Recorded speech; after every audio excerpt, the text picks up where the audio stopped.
This is how they tell me we're live. Can you see me? Can you see me now? Can you hear me now? Oh my God. Yeah. I know. I've had a week. I had a weekend. It was Father's Day. And I have to tell you, it should be for the parent, but for some reason, we were going around all these restaurants that we had to go to that day for Father's Day. You know, most fathers get, breakfast in bed, but my kids are planning, like, we're going to have breakfast here, then we'll take the break, then we're going to go and eat here. And everything is centered around food. I don't know when this has happened. I don't. I just can't eat that much. I have to run home to relax, to get hungry again, to eat again, which was strange. Then I'm in a store, and hi, Jenny, if you're watching. Hi, Jenny, with your mother. And this woman says, I know you. And I was like, I got a face that people want to remember. But in your case, I'll make an exception. Hello, Diva. How you doing? What a great show. Thank you, Anya, for coming through the other night. Oh, my God, right? We're bringing on your guy. Is he coming in? Oh, not today. That's okay. We got him. He was so nice. And it's all taken care of, and it's done, and I'm so happy to have somebody that shows up. I don't know what you guys do, but you better try to find some East Coast people because nothing gets done in L.A. I've never seen anything like it. I've never seen excuses like this. I mean, this one girl, she has PMS, then she has a moment, and afterwards she goes into a depression. So when do you work?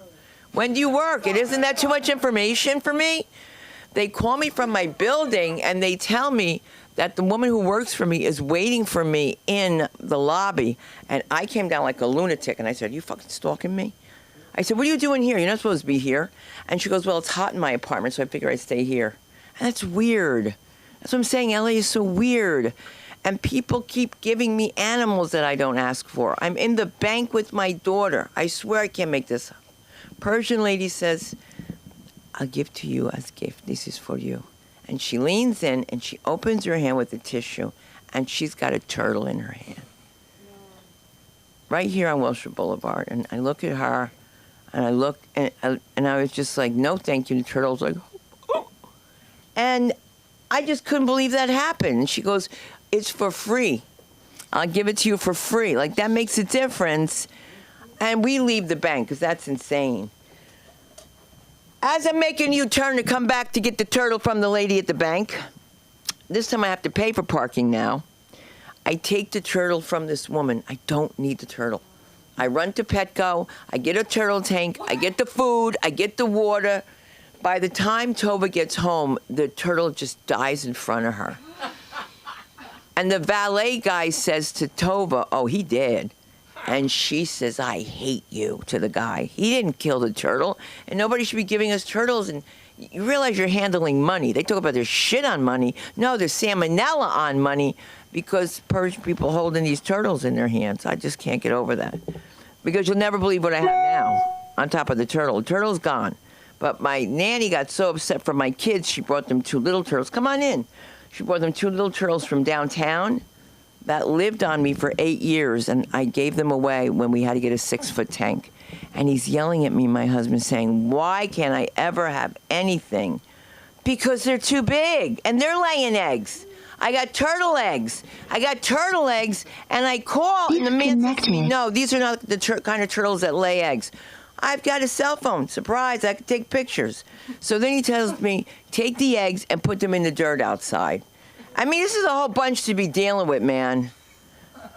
I can't be dealing with the fucking turtle. And I had 2 cats. I didn't even tell you about the cats. I adopted these cats. I tried to, but the woman's like, we don't trust people who are in show business because they don't take care of their animals. So I had to go through some kind of test and check my record. And then Paris Hilton goes to the same place, adopts a pet, gets his spayed, doesn't pay for the pet, doesn't come back, and they find a dead chihuahua in her pocketbook closet, all right?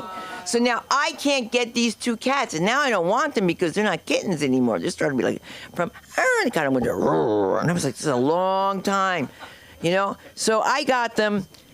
Let me just say this. When I tell you they pissed everywhere and so loving, I'm petting Marshmallow, and all of a sudden, No, it was Marshmallow and Puffball. It was Puffball because he was bad as hell. Let me tell you what they would do. I come in the house.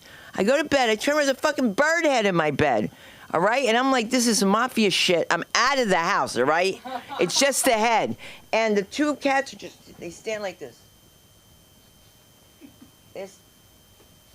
Look at you. There's a dead bird in the bed. Sal saw me without my pajama bottoms. It was horrifying. I didn't give a shit. I peed on my leg and everything. I ran. I fucking took off. There's a bird head in my bed. All right, so now we got the bird head out. And now the cats, you know, they're just so weird. So I'm petting Puffball for once he's being nice. And all of a sudden I feel this warmth. And I'm like, did I just pee on myself? You know what I mean? Have I gotten to that part of my life? And the cat just pissed on me, right on me, like my lady parts, and purred. And purred. It wasn't even old at that time where you could say, oh, you know, that's what happened. It was lazy. It was so lazy. And then I had to take one to put it to sleep out here. Do you know how many rooms are in these vet hospitals? Thousands of rooms with nobody in there. Nobody. And I've got to put the cat to sleep. Oh, I can't even talk about it. It's just so crazy. So now I got birds because these people were burning their tails. My daughter tells me if I didn't see the tails being burned, it wouldn't be happening, right? I wouldn't have to take them home. So I took them on a plane from New York to L.A. Delta flies with birds. So yesterday, out of nowhere, we hear, whoo, outside, and we look up, and there's 5 green parrots or cockatiels in a perfect formation flying. Isn't that bizarre? I mean, I'm stuck with 2 cockatiels now. And they love Samantha, and they love pasta. They love pasta. They'll eat your food. Give it up for our director over here of the Film Actors Cafe. Give a round of applause to Aaron McIntyre for being here and keeping this happening. And your comedy concierge, Samantha Linderman. And I'm sure you're wondering why I was giving you all that backstory, but it was just a lot going on. You know what I mean? So, and it looks like I have track marks on my arm. It's bird marks. It's like on cartoons when they put them on the pie, when they put their feet on the pie. Yeah, it's my bird. I know he loves me. He loves me. But I never know what's going on in the news. So I bring up this gentleman. A lot of you may know him as being, you know, a dad, a husband, pain in the neck to the wife. But everybody else knows him as America's sweetheart. So I offer to you the one and only Mark Saffron. America's sweetheart. Come on, darling. Don't fall. I was sitting in the chair. I was tempted to go, Patty! No, okay, Mark. This is live. I know. Okay, So, okay. I'm entitled to make fun of everybody. I'm about ready to make fun of you. Right. You know, my dad was a lawyer. Oh. He used to tell me there were 3 sides to every divorce story. His, hers, and the truth. All right. There's another side to that turtle story. Just to let you know. All right. Why do you have to interrupt? All right. Let me tell you about that turtle story. Here I am. I'm home alone, and Alma brings in these 2 turtles that they get downtown, where they get at some church function. And the turtles disappear. They're gone. They're in these little plastic box, and no more turtles. We finally find the turtles. They lives. I said, do you motherfuckers really have chops? So I get them a little 10-gallon turtle tank. We fix up this turtle tank, and we notice these guys are growing. And they're growing, and they're growing. So I said, okay, we get a bigger tank. By the time we're at the 40-gallon tank size, these turtles were about this big and laying eggs. But they were good turtles. You really can't. Turtles are the ultimate pet. They don't talk, they don't bite, they don't do anything. They just stay in the friggin' thing. The real reason why they grew is because I was a good turtle steward, not because there was some evil plot against Sunda, like she's the Ayatollah Sunda. I mean, at the end of the day, there was no plot. All right, now let's talk about the birds. All right, these birds were trained by Alfred Hitchcock. For the youngsters in the room, you have to watch The Birds. Tippi Hedren getting attacked by these animals. Let me tell you something. Okay. See, here I was years ago watching Jurassic Park. And the guy at Jurassic Park, what was his name? Sam Neill, the actor? Because I'll never remember the character's name. Sam Neill is explaining to this arrogant little putz kid that velociraptors were just, their descendants exist among us. They're birds. They are. Those birds are little dinosaurs. All right. But the rest of the story, to jump back, I wake up one morning and there is my wife and my daughter running upstairs with these two birds in this shitty white cage that they stole from the pot store downstairs. She forgot to tell you that this was a weed store run by Yemenite terrorists. 50% of that money was going to Hamas, all right? So here we are, these terrorists, and he keeps complaining. He goes, when can I have my birds back? They cost me $1,500. I said, you mistreated them. You lost your right to have them. I said, say 3 Hail Marys and pray to Allah. I said, because you're going to hell for the way you treated those birds. So the birds come upstairs, they're in this white cage. I hate this thing. So what mistake I make, I buy a decent cage. And I tell them, do not let the birds out. It's like, who let the dogs out? Aviva lets the birds out, and we have a 2-story living room in New York. It's too tall for these guys. They can't fly. One of them's missing all his tail feathers. So it isn't her that had to put up with the birds. She was here in Los Angeles. I was trying to work in the living room with these birds in the background. Lord knows all they ever want to do is watch TV, all right? So finally, Aviva and I say, get them out of New York. So they become Los Angeles birds. And as Sunda's bringing them out here, Tova and I here alone, we build them this nice big cage. We get everything nice for them, give them all these toys. And she becomes the bird lady of Wilshire Boulevard. No offense to the bird lady, but I got to tell you something, the birds are okay, they're not, they think they own the house. Problem is that cockatiels are flock birds, and they're like dogs. With dogs, you become part of their pack. With birds, you become part of their flock. Then they never leave you alone. Okay, I can handle it until they come into my bedroom. Because here I am taking a shower this morning, and I look up, and there's this friggin' bird taking a shower with me. They like water. I can't help that they like water, but I don't want the birds staring at me when I'm wiping my butt. Here I am. I took out my plastic sponge, I'm using my sponge, being nice. And now, I'm scrubbing away, and this bird's looking at me. And he's puffed up. He's all happy because he's wet. And then I go outside, there's another one. They like to hang out on the doors in my bedroom. And I keep telling Sunda and Aviva and Tova, close the friggin' doors. I don't like the birds on my head. You can wake up sleeping, watching TV, and there'll be a bird sitting on you watching a television program with you. They have programs they like. And do we finally decided on YouTube, we get them the 30-minute cockatiel bug. 5 hours of cockatiel sounds. They talk. And they sass you, as her aunt says. They talk right back to you. All of a sudden, they're gonna be telling fucking political slogans. You never know what's gonna come out of their mouth. I've decided to keep playing MSNBC. Because nothing would be funnier than the idiocy that comes out of Jen Psaki's mouth coming out of a bird. Or even better, they should watch The View. Not that Joy's going to say anything intelligent. She can't help it. Anyhow, here we are. The world is on the brink of either disaster or peace. More likely peace.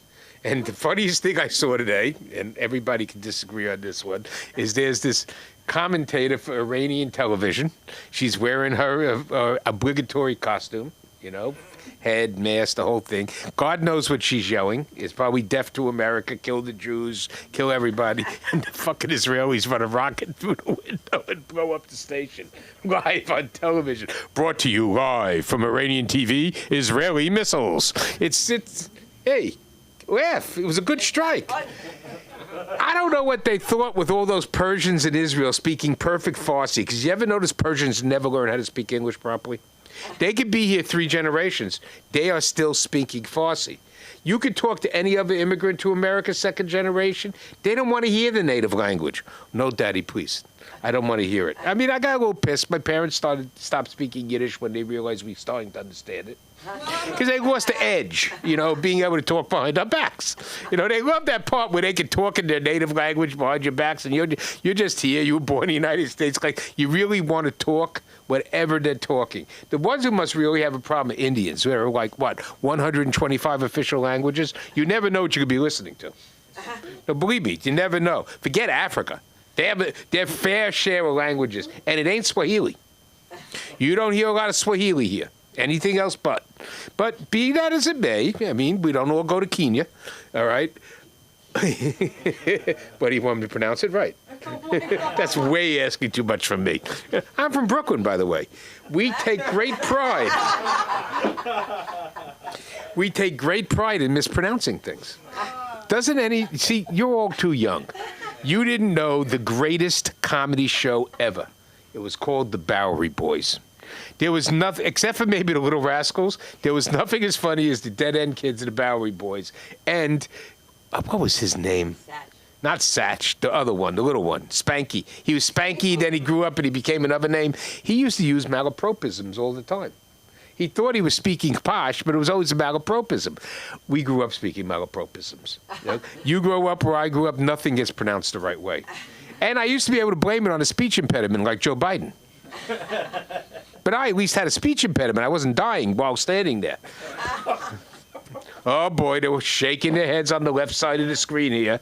I made a bad comment about saintly Uncle Joe. I have a few more about a lot of other people, but I won't. I think Karen Bass is cooked. You look at her these days, you never know what's going to come out of her mouth. You cut your hair. You're not a surfer anymore. Apparently not. What, you went over to the dark side? I did. That's exactly what I did. You must have an interview for a job or something. No, I don't interview for jobs. I figured as much. Surfers never do. Anyhow, Karen Bass is cooked. There's no question that she's definitely blown it. She got a little singed by the Palisades fires, but the burning Waymos downtown have to definitely get her. So here's my one word on the stupidity of burning Waymos. The thing has 32 cameras. You really think that they don't have all your motherfucking pictures? How do you think they're catching these guys? Because of the pictures coming through the Waymos. I just got behind a Waymo. They scared the hell out of me, by the way. I'm never getting in a Waymo. Now, I will get in a Waymo, by the way, when they become Johnny Cabs. I can get it for you. I can get it for you wholesale. You don't remember?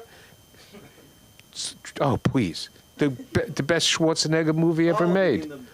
Yeah, the little robot drivers, Johnny Cabs, until Schwarzenegger gets pissed and rips it out and starts driving himself. But that's what the Waymos are missing. The Waymos need to be mated with Elon Musk's new robot.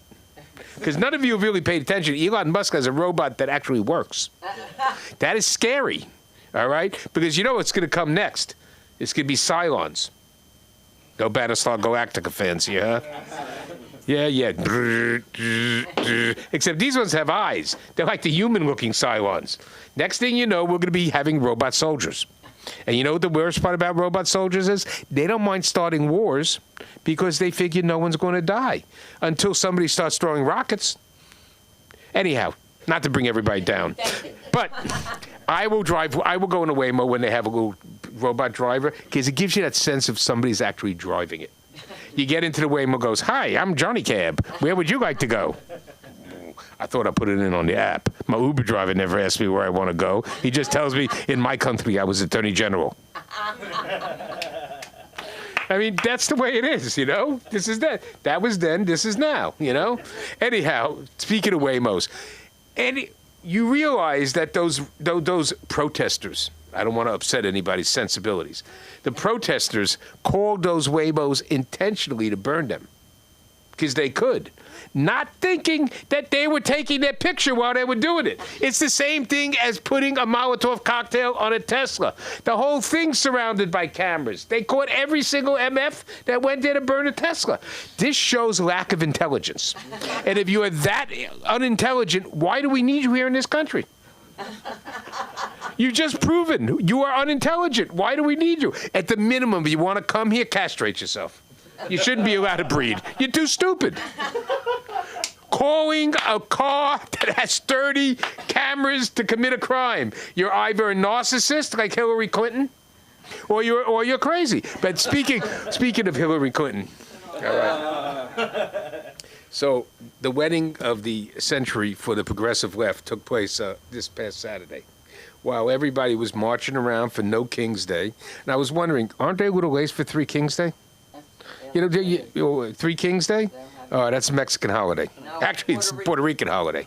But there are no Puerto Ricans that in power yet, except Torres, who's a good guy. All right? But in the end of the day, you know, no King's Day. There's Hillary Clinton. She ain't out there protesting. Neither is Barack. Neither is Oprah. Neither are any of them. You know where they are? They're on Shelter Island at George Soros' ex-wife's mansion while his son is getting married to Hillary's ex-girlfriend. Wait. What, you think her and Huma weren't doing it? You got to be out of your mind. Because not to say anything that's Lashon Hara, and I'm talking to you, Anthony, I'm going to mention one name, Bob Aquino. And you know what I'm talking about. I represented his doctor, who violated HIPAA. And I really, since he's dead, I can say anything I want, you know? and Anthony ain't going to say anything because truth is an absolute defense. He would prefer it not get proven. Now you all don't know what I'm talking about. Anyhow, so Huma Abedin got married to George Soros' son. What's his name, Alex or something? What a geeky-looking guy. You would think for the amount of money your father has, you could afford a decent tuxedo, you know? But it was one of those 60s weddings on the beach where everybody went barefoot. Those marriages last exactly 1 year. 1 year before the kumbaya is over, the guitar music is finished. But he had everybody there and they were all tweeting nasty shit out, but pay attention to the wedding. They're feeding you a lot of good food there. I mean, you know, Hillary, you look like you could use another meal. Bill, you know, you're putting on the weight. I bet AOC was there. She's getting a little chubby. Oh, boy. I'm not saying, yeah, isn't she, though? Yeah. According to my wife. According to you. Little known fact about Puerto Rican women. No offense. You know, I married my wife because I thought she was Puerto Rican. Here I was in my gallery on 9th Street, and this woman walks in wearing a full-length mink coat and carrying an LV bag. I said, jackpot. Not Jewish, Puerto Rican girl with her own fur coat and an LV. I thought I was in heaven. Little did I find out that not only was she not Puerto Rican, I met the mother. Chalk couldn't have made a mark on my mother-in-law. She was black as Otis Mason, as they say in her family. And here it is. And then I meet my brother-in-law. Here's Jason. God rest his soul. Well, where were you with my sister? I said, we were upstairs in my apartment. Well, what'd you do? I said, we had a screwdriver. You gave my sister alcohol? I'm looking and saying, oh, God, this family I got to get involved with. 30 years later, still married, right? Okay. But I was way off the mark. Not only is she Jewish, I ended up paying for more fur coats. And that leaves me on my final busting shot. Here I am at Stand Up New York. Sunda's wearing her fur coat. Joy Behar is wearing her raccoon coat. And Joy Behar makes a joke about, did he buy you that? And Sunda said, no. He bought me the other one. Thank you. I'm not on social media. You can see why. The king of LinkedIn. Yes. Oh my God! I have to tell you, I thought the All Kings Day, the march, I thought it was for the Latin kings. I thought they were trying to stop the Latin kings, and I felt so badly about that because that's like not nice, but that's okay. We're here. Give it up to Mark Safran because he really did it. He really did it good. He makes you love the skin you're in, similar to the one and only Sam Linderman. Let's do this, Samantha. How we doing, everybody? We're doing good. Good to see you. Good to see you. Good to meet you, Mark. Tough act to follow. I don't watch the news. I don't read it. When it pops up on my phone, I freak out. So yeah, I'm the problem. You know, I'm aware. I'm aware. Excuse me if I'm tired. I have to wake up at 9 o'clock. Can you believe it? Can you? Yeah, my mother and Sunda do get lunch quite often. Did it used to make me feel jealous? Of course. Have I moved on? Never. They're just such a funny duo. Like if HBO's watching, as they do, this is a show that needs to be picked up. You know, like first is Sunda and my mom's show, and then I come in as like, you know, the daughter character. But it's just crazy because Sunda says things that my mom doesn't even think. You know what I mean? Like when you went out to lunch and you said, I'm her husband. And she was like, don't say that. Don't say that because I come here. People are going to think you're my husband. She's so serious. Oh, my dad's great. We finally got my grandfather in a nursing home. Clap it up. Clap it up. Clap it up. It's just far away enough that they can't go every day. You know what I'm saying? So it's really great. Let's hope he doesn't get kicked out again. No Alzheimer's, no excuse. He's cognizant, you know, like he knows what's going on. Basically, if you're wondering why he got kicked out, no funny business. There was no hooking up, even though that happens a lot. Like, I don't know, like if I was my grandma, I'd be like every day, like with my hair done, like, don't forget, you can't come home, but I can come to you. Because STDs are crazy.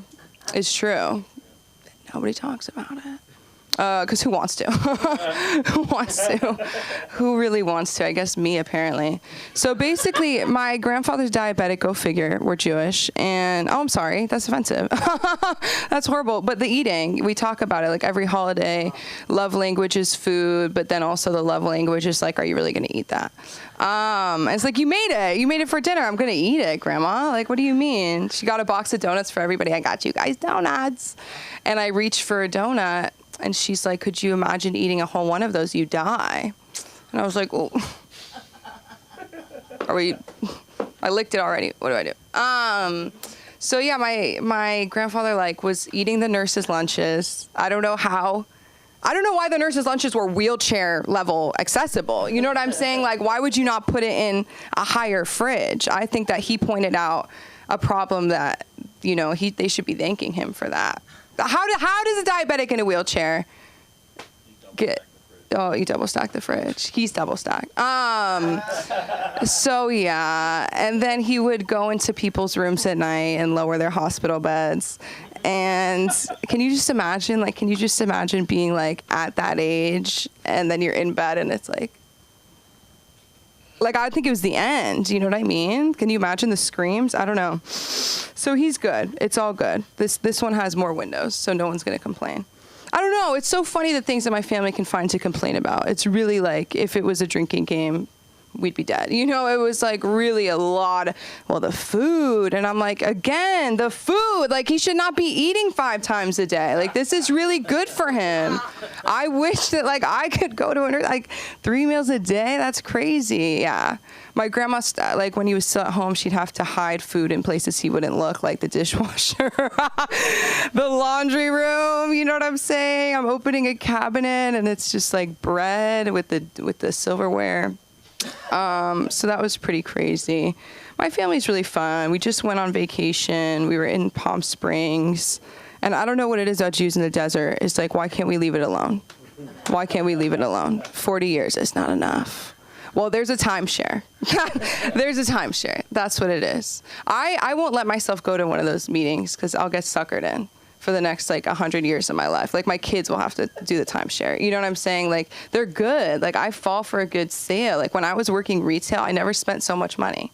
You know? Like, all day you're like, buy 3, get 3 free. And I'm thinking about it. I'm like, that's pretty good. I used to work at a really, really world-renowned American institution. Sometimes I don't want to mention it on stage because it's, like, so important it's Bath and Body Works. I used to work at Bath and Body. Thank you so much. No, don't clap. I used to work at Bath and Body Works, not to be confused with Bed Bath and Beyond, except every day it was confused with Bed Bath and Beyond. People would look at me with like these sad puppy eyes. And I'm like, is there something on my face? Like, whatever. And they're like, oh, what are you going to do next? And I'm like, do you ask every retail employee, like, what are you going to do next? Like, what do you mean? Like, this is my 9 to 5. Like, leave me alone. But they thought we were closing. They thought we were Bed Bath and Beyond. They're like, what's beyond this for you? And I'm like, do you see any beds in there? Like, I'm so confused right now. Like, it's just Bath. It's just Bath. My favorite was when men would come in. This guy came in once, and he's like the only one in the store. And he comes in and he's like, I'm not gay. And I was like, I'm kind of thinking you're gay right now. Like, I don't know. Like, something about like entering, like, I'm not gay. And it's like, like the scarf says no. Okay, no. It was just like, why are you telling me this? Like, nobody here really wanted you. So that's not really important information. Do you know what I'm saying? He was like, I'm not gay. Where's your colognes? And I was like, I know you're not gay because gay people are not shopping at Bath & Body Works. Gay people are not buying cologne at Bath & Body Works. Okay, like we know. This guy came in with his girlfriend. He's about 5'5". She's 5'9", hunched over. Like she's taller than him. And she's shopping. It just felt like she left her son alone in this store. Like he looked so lost without her. And I come over and I'm like, have you tried this scent, sir? And he smelled it and he was like, that's for betas. And I was like, I hate to tell you this. You are the beta in your relationship and everybody can see it except you, and your fedora is not hiding anything. Like it's not hiding anything. I'd added maybe 1 centimeter to your height. Yeah, people would ask me questions. I worked at Bath & Body Works at 2 different locations. So the one in LA I'm from LA, but it was still jarring. Like somebody came in and she was like looking down at her phone and she had this app and she was like, I have this app that lets me know how likely something is to give me cancer because I'm really trying to take better care of myself. And, I started doing Pilates, I started doing yoga, and these pants are actually 100% recyclable. So I can't go in water because they'll fall. And I was like, whoa. And she was like, which one of these is organic? And I was like, ma'am, nothing here's organic. You need to go. You're going to get sick. I fed into it. I was like, you better go right now. Here's a mask. Run. I was like, get out of here. I would tell them to go to different stores. Never got fired. One time in we had a stress relief section, and I told this woman, I was like, just so you know, all of our stress relief products are 100% THC infused. And she was like, really? And I was like, no, not one bit. Not one bit. This is Bath & Body Works. That's LA. People will really just believe shit. Or people would, I was a greeter because, look at me. No, I'm kidding. I had to be the first face. And then they were like, you're talking too much. And I was like, I thought I was making sales, And then they would just tell me to say, hello, welcome, enter to the right. And that's when I had to quit. I was like, I could be replaced by a cardboard cutout with a motions detector. And that was really heartbreaking. Welcome, enter to the right. And then people would be already heading to the right and go, why can't I go left? That's what's wrong, But people would ask me, where's the bathroom? Where's this? Where's that? And I would say, or someone was like, where's the Apple store? And I would say upstairs to the left, but we sell the same stuff here.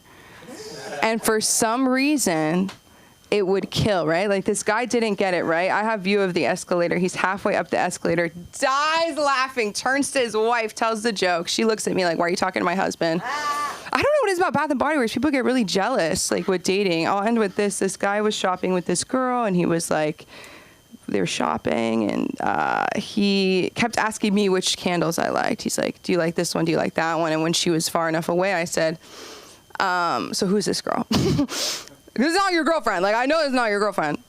And he's like, this is my side chick. And I was like, why are you candle stopping with your side chick? Because that's crazy. Every time she comes over, she'd be like, I picked out that candle for you. And your girlfriend's like, you got that candle for me. But I did not tell the girl because I was committed to the sale. You know what I'm saying? So anyways, thank you so much for coming out. We had a great show at the Ha Ha on Thursday. Thank you, Sunda and Terry from the Ha Ha for putting that together. It was wonderful. And Anya and Tyler and Aaron and Will and Mark and Jack and friends were not there, but I wish you guys were. And have a good night. I love you. Bye. Yeah. How do you say your last name? Holmesley. Okay, guys. His debut at the LA School of Comedy. Put your hands together for the one and only Jack Holmesley, everybody. Yeah. Let's go, everyone. Keep it going for your hosts one more time. And keep it going for Sam, everybody. All right, guys, I have a confession. So I'm not actually a comedian, but my brother's he's got a wedding in 2 weeks, and I got to give a best man speech at the wedding. So is it chill if I practice a speech with y'all? Is that okay? Yeah. Awesome, sweet. I'm just going to simulate the environment just to make sure it's exactly as it will be. Now we're ready to do this thing. All right, let's get this speech going. Okay.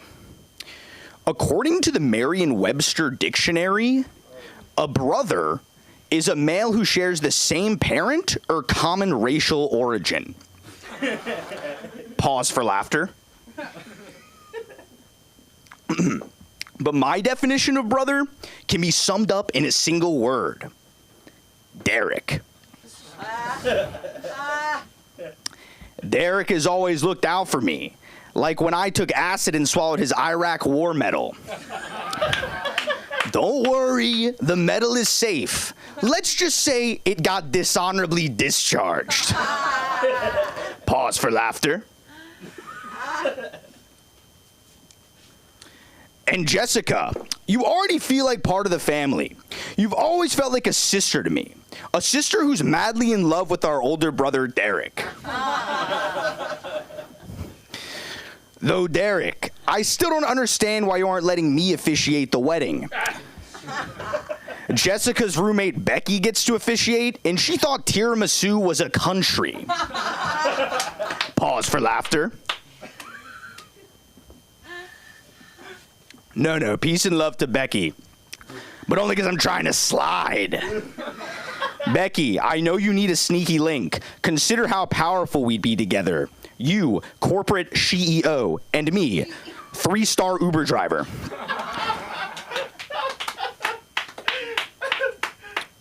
You know, these two are perfect for each other. They're so nurturing. Derek and Jessica, they recently adopted their dog, Rufus. But I hope you raise your kids differently, because Rufus is definitely racist. Speaking of racist dogs, Jessica's parents are here tonight. Pause for laughter. Her dad runs a private prison, I can say that. Where was I? Oh yeah, racist dogs. I jest. I can say that because we're family now. Look, the Dubecks have always reminded me of my parents. If my mom were somehow younger than me. Jessica's real mom died of a snake bite.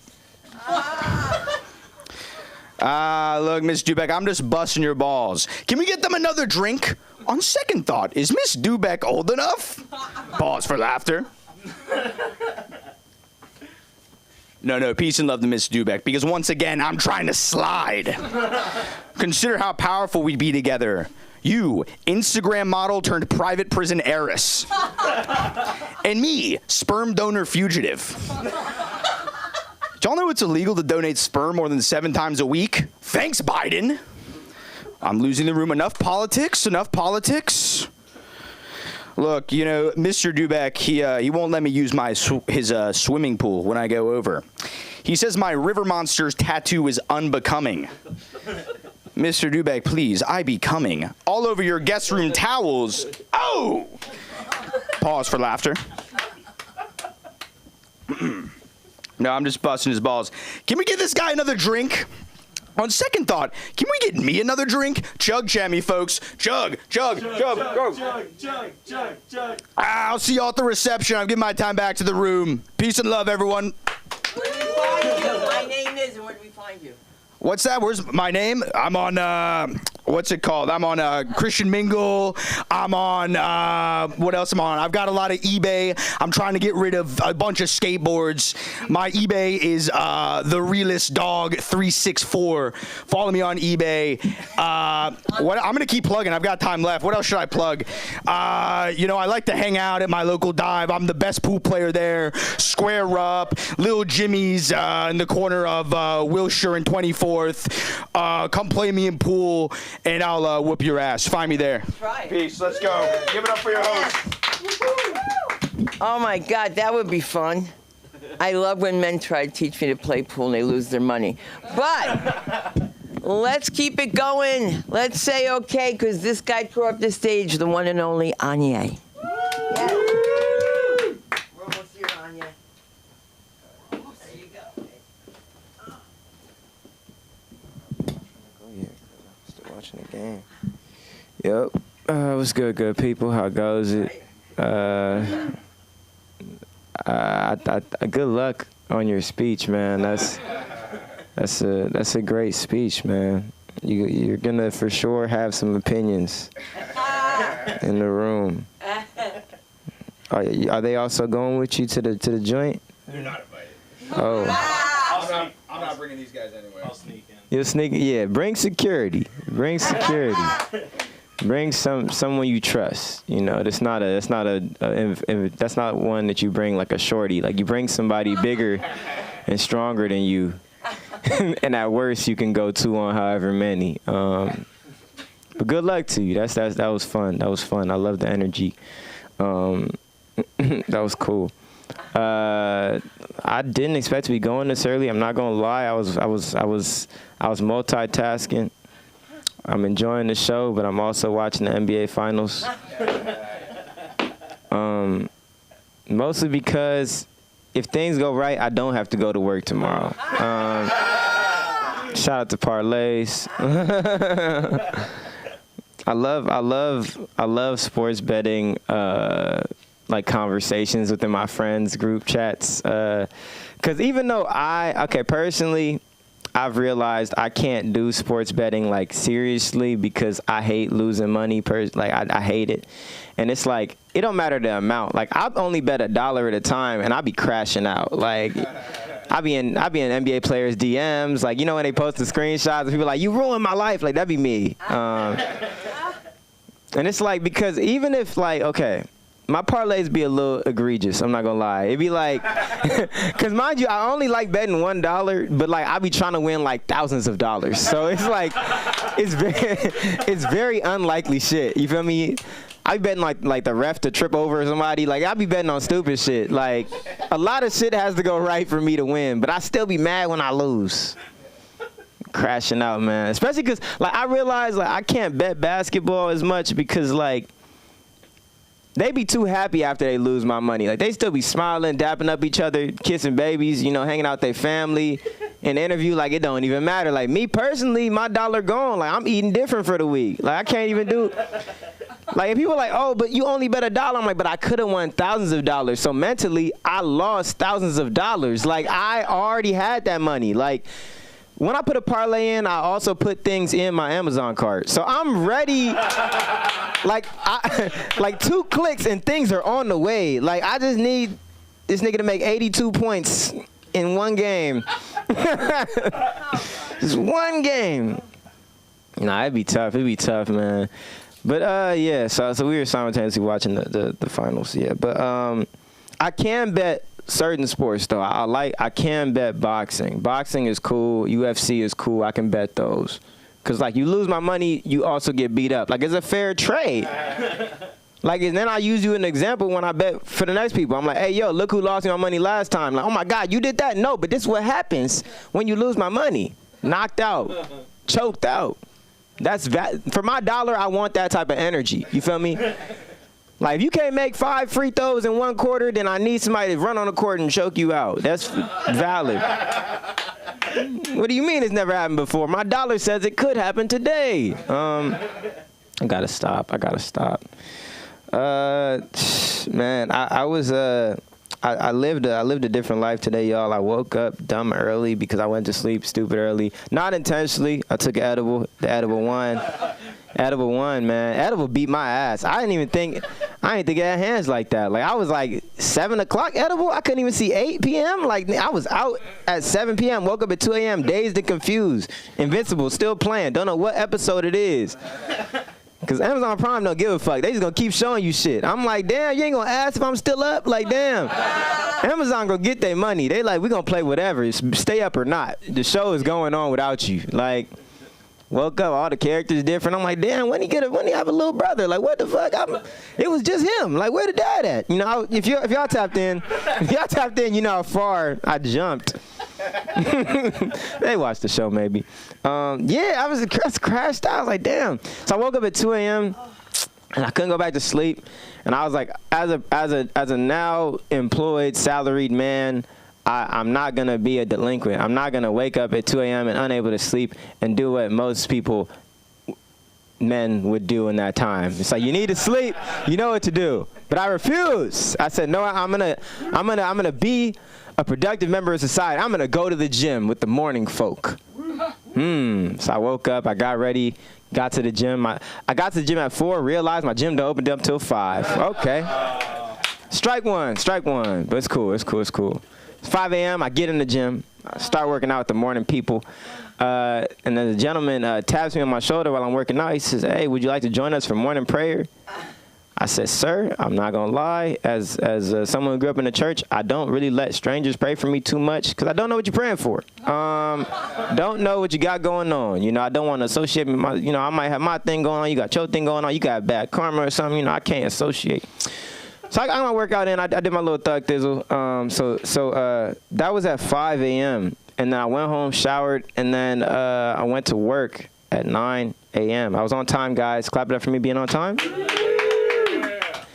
You know you're not usually on time when you proud to get there on time. Like I walked in at 9:01. I'm like, "Oh wow, good to see you all." They're like, "Good to see you." Nigga, you die here usually till 9:30, 9:45.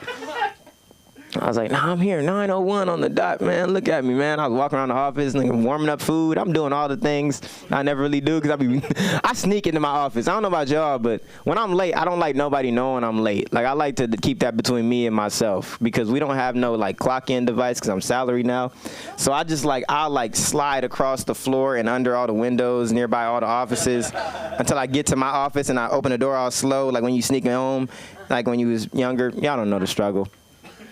But I was on time today. It felt good, guys. It felt good. Got my meetings done real early, and then what I want to get into? And now let's get into the jokes. I just want to inform you guys.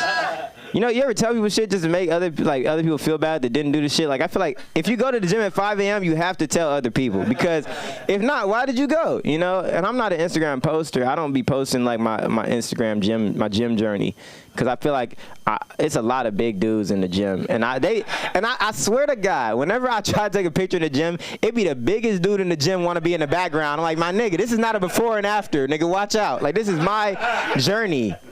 They start giving you tips like, if you just lift it, shut up. The YouTube video is playing. I just have one ad. I don't have premium. I'm gonna know how to do it in 27 seconds when the ad finishes playing. Yeah, I'm that guy. I watch my videos while I'm in the gym. If I don't know what's going on, I will Google that bitch. I don't care. With no shame. Googling the fuck out of shit. I got 2 minutes. Maybe I should give y'all a joke before I get out of here. I haven't done any comedy. I've just been yapping. Oh, you ever have to face the consequences of your own actions? I left a lot of very mean messages to parking enforcement when I got a ticket. and I did it 2 Fridays ago. Completely forgot about it. I'm a totally different man from the time that I went to the gym this morning. I'm a totally different guy. The nicest old black lady calls me on the phone. She's like, hey, is this Anya? I said, yeah, it is. Who's this? She's like, this is Cheryl from Inglewood Parking Enforcement. I said, oh, yeah, like, what's going on? She's like, you left us a message? I said, oh, fuck, yeah. Did you hear the message? She's like, yeah, I heard all of them. I said, damn, she heard all the messages?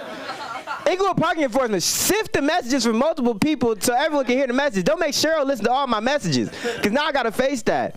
She's like, oh, what's going on? I got to apologize. I was very angry. I got a ticket in front of my own house. That feels wrong.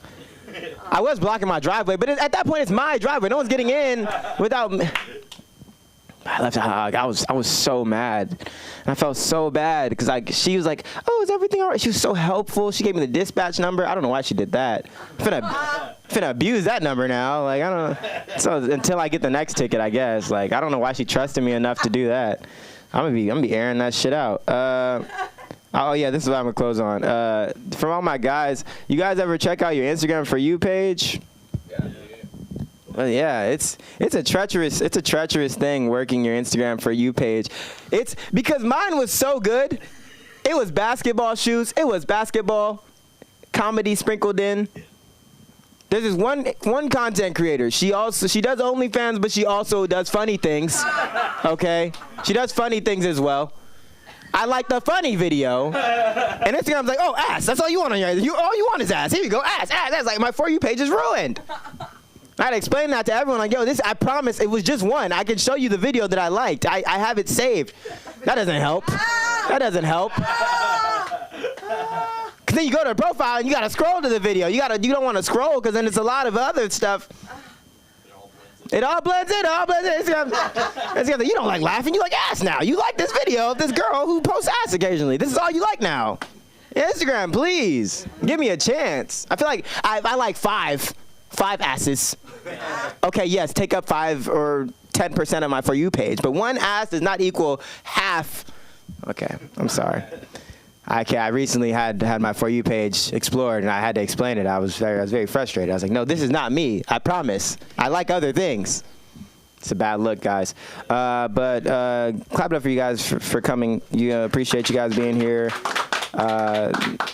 Pull up all the time, Monday, Wednesday, Fridays. We got LA School of Comedy, Anya West on YEWST. Y'all clap it up for your host. Come back to the stage. Wait a minute, can you bring up Aaron for me? April Fools. Coming to the stage is Aaron McIntyre.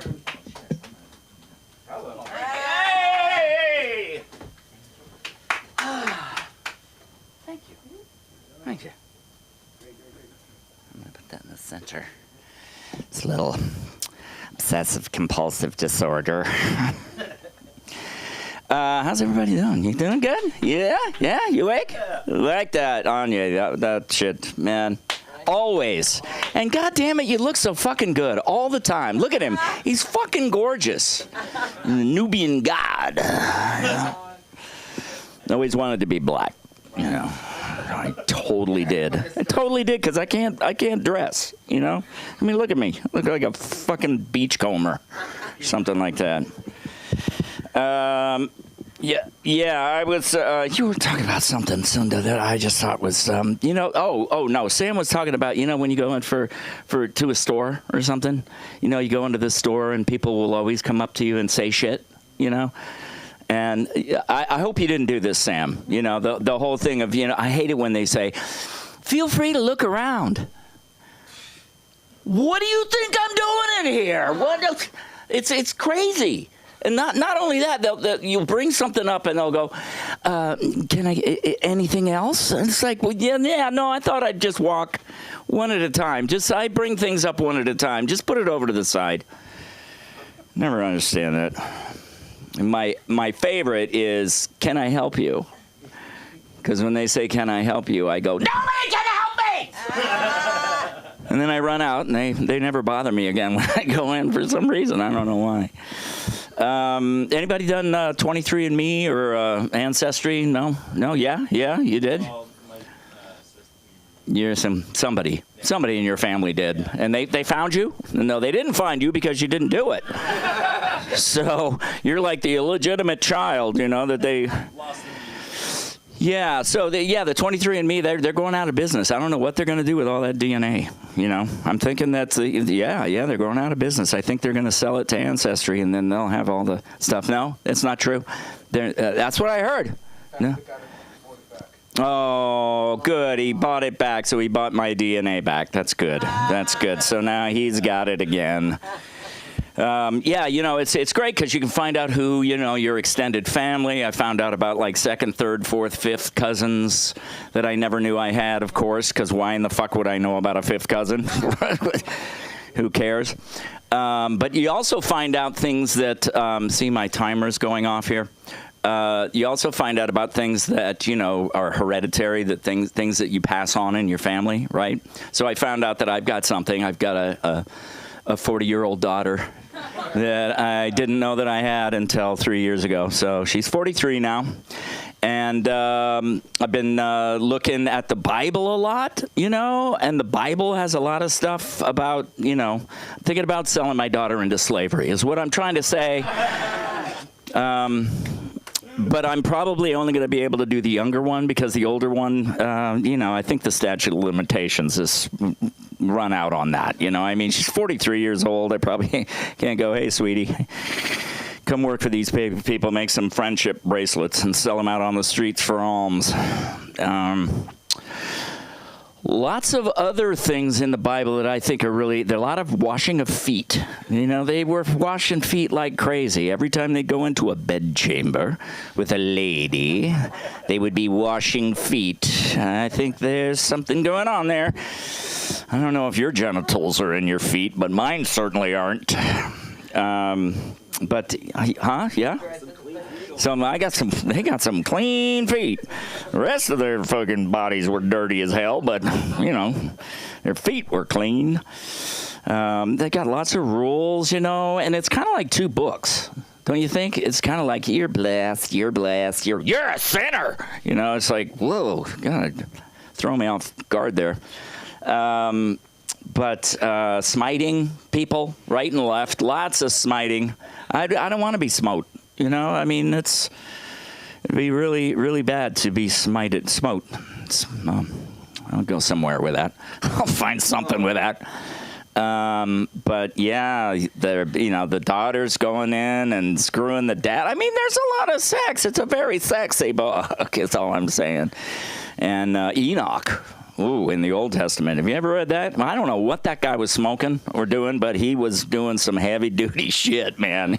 First thing is like, and then God, and it's like all of these cherubims and angels and devils and all of this stuff. He was really, really crazy. I got a knock-knock joke for you. Okay, knock-knock. No, that's not your part. Have you ever done a knock-knock joke before? No? Okay, so knock-knock. Who's there? Enoch. Knock, knock. Inoculation efficacy in the polio vaccine is 90% after 1 dose and 100% after 3. Damn, I almost got that joke out. So close. So darn close. I don't know what the fuck. Let's see here. I'll go into the shit I wrote here. I was splitting the meadow. I think that's a new word for fucking. Yeah, and the whole, I don't know what it is. Why do the Right to Life people think that we need more people? Do we really need more people? Do you really think that we're on the verge of like going extinct? I don't think so. I think we got plenty. If they did away with abortion completely, we'd be wading through dead babies. There would be babies everywhere. Right? No, there'd be a lot of babies. There'd be a lot of babies if nobody could get an abortion, right? Sorry, I'm bringing up abortion. I was told not to do that by my comedy mother.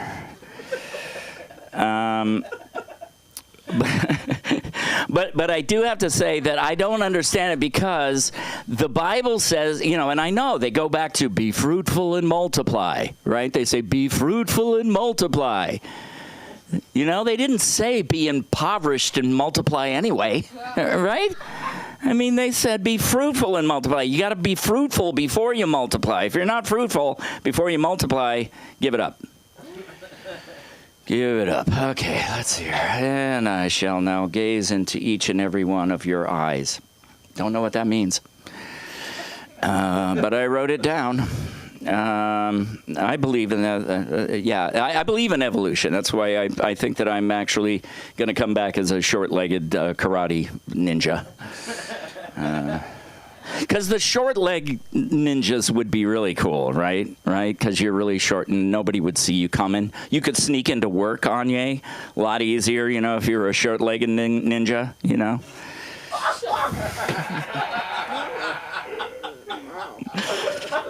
I don't know. I'm just saying.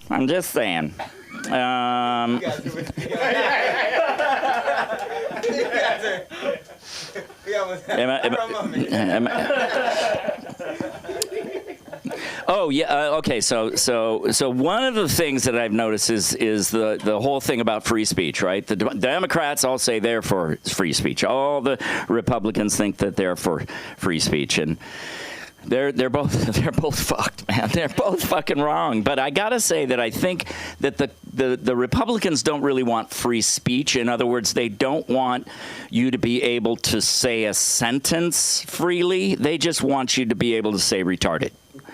It's like that's it. That's free speech to them, is the ability to say retarded. And who knows? One day we'll graduate to the N-word. I gotta say, white people bug the shit out of me. They just, they're such pussies. They're such a bunch of pussies. Oh, you're stealing our culture. You have no culture. It's like, double wides, sitting out in front in the lawn chair drinking Pabst Blue Ribbon, or you're up in the suite with Benji and Sissy having martinis and talking about your yachts. That's the white culture. They were giving out white privilege cards outside the last Trump thing. Did you know that? They were handing out white privilege cards. I think that's where we've come to. So I did want to talk about the parade because it was so fucking boring.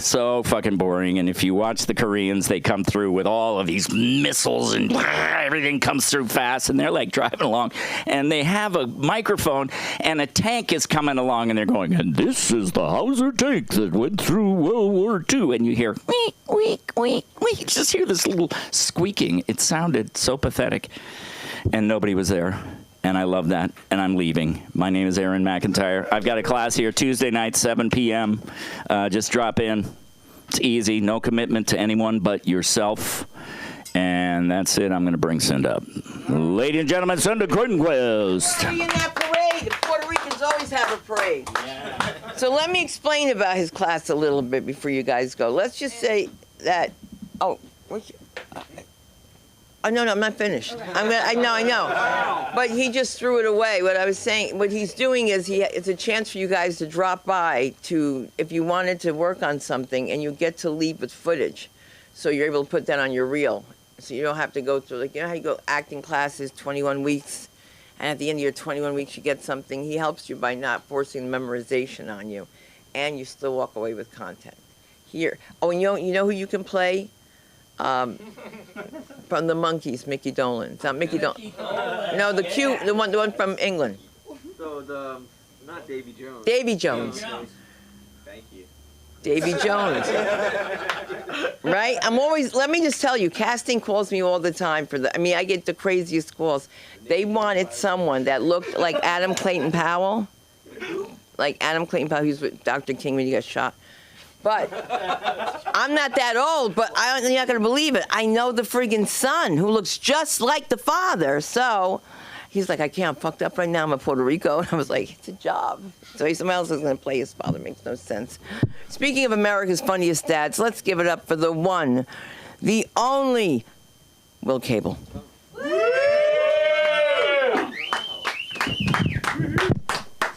That went down. You guys didn't go?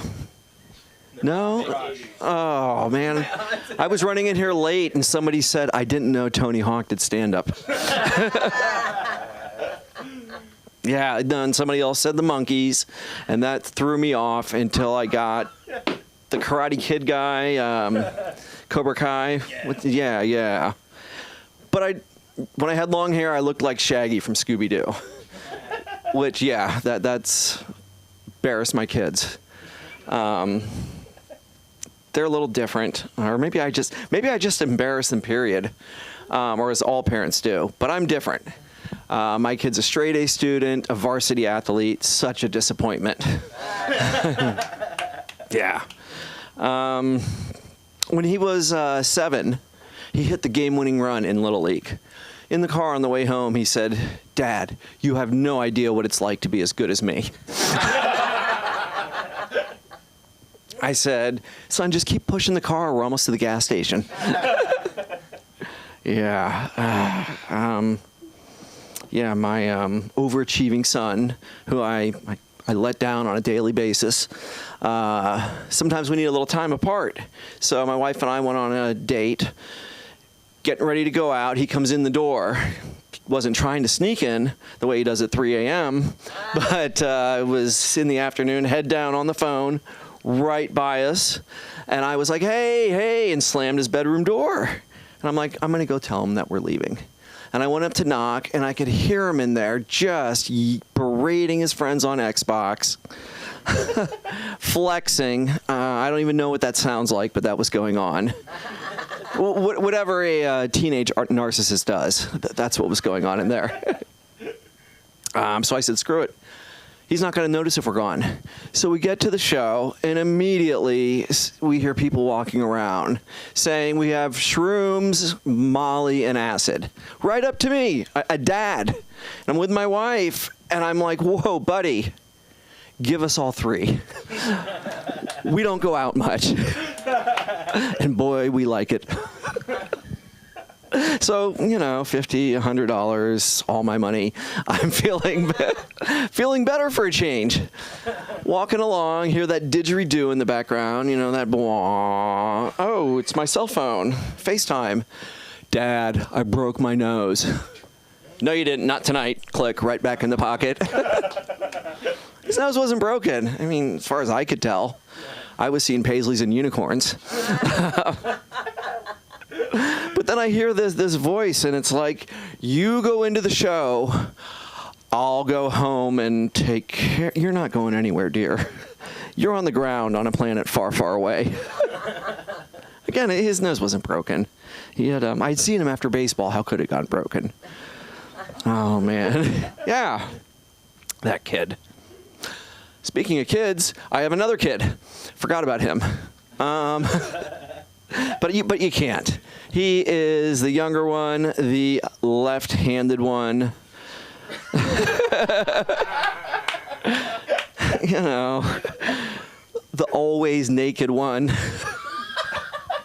And not like Davy Jones nudist. He just forgets to put on clothes. He's just always got these thoughts going on, and he just has to let you know. So, he gets in the shower, and I think it's magical water hits him, because you can just hear that bulb go off. It's just like, and I'm like, here it comes. All of a sudden, I'll hear the shuffle, the dripping, the moisture just hits me in the side of the face, and I'll look up. Soap running out of his hair down, dry, unused towel over his shoulder. Hey, Dad, I had an idea.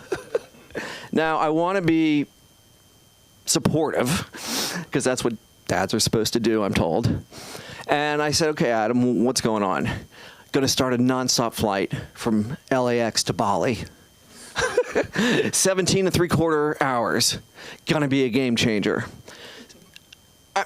It's driving me crazy, but I don't say anything, except for once. Ran into him in his room. We were both naked this time, though. I had dried off and rinsed the soap out. He came barreling around the corner, soapy, wet, everything, and ran into me. And I said, Adam, you have got to rinse and dry before you come out. And he looked at me very seriously. When you're frying chicken, you have got to double batter it, like they do on the flight from LAX to Bali. Oh, man. You might wonder why I was in their room naked. That's because they are the same size as me now, and they take all my clothes. I don't have any shirts. I don't have any socks. I don't have any anything. So I will go into their room and root around their drawers, hopefully an attempt to seeing your bent-over naked father would deter you from taking all of his clothes. Nope. Then when mine run out, sometimes they'll get my wife's. The oldest one came out in a cable knit sweater and some pants, and he goes, Dad, these are awesome. And I'm like, they're your mom's. He goes, well, they're mine now. Oh, man. What else did that kid do? Oh, yeah, the baseball. He got really good at baseball because I used to play with him a lot. I was unemployed, so he got a lot of practice. Those dads, they provide food and have jobs, but their kids can't play baseball. We'd go up to the field. I'd get a bucket of balls, a bucket of beers, and, start going back and forth. And I wasn't any good, and I'd get intoxicated. So eventually he'd be like, are you even trying to get it over the plate? Are you throwing it at my head? And I'd say, it's baseball. Not everyone's going to be a strike. And he'd say, well, how about you throw a ball instead of a beer bottle? I got more of both. Oh, man. Yeah, kids. They come from my wife. Most do. No, she's great. She's with her and me and the boys. She's the most loving, caring, Manson-obsessed wife you will ever meet. I mean, you know, well, to be, I mean, that's love. To be,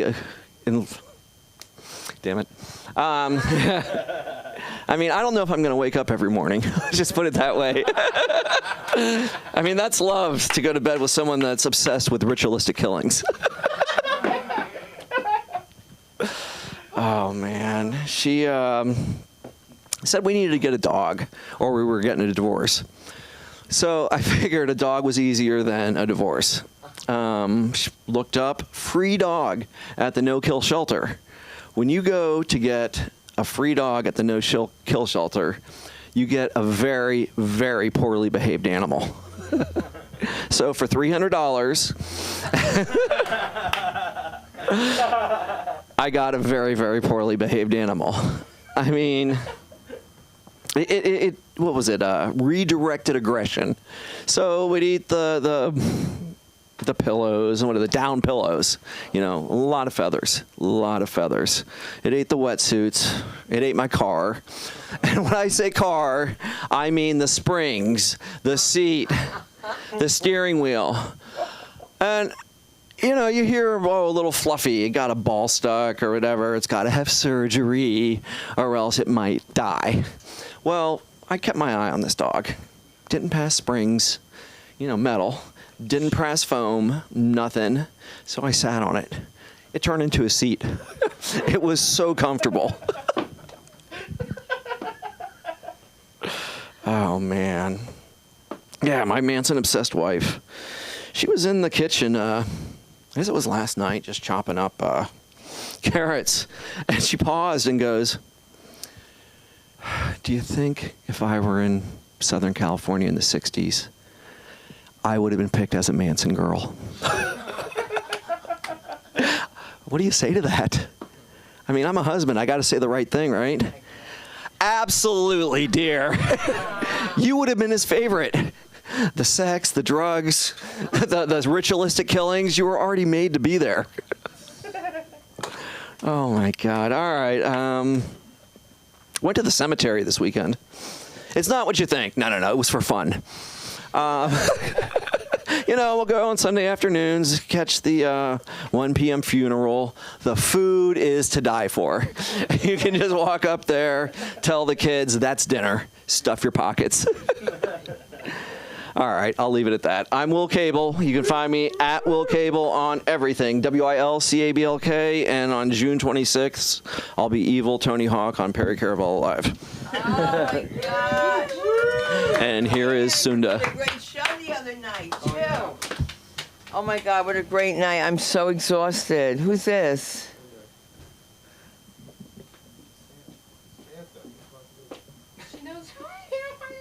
I was just wondering, but you went on already. I'm exhausted. Did you guys have fun?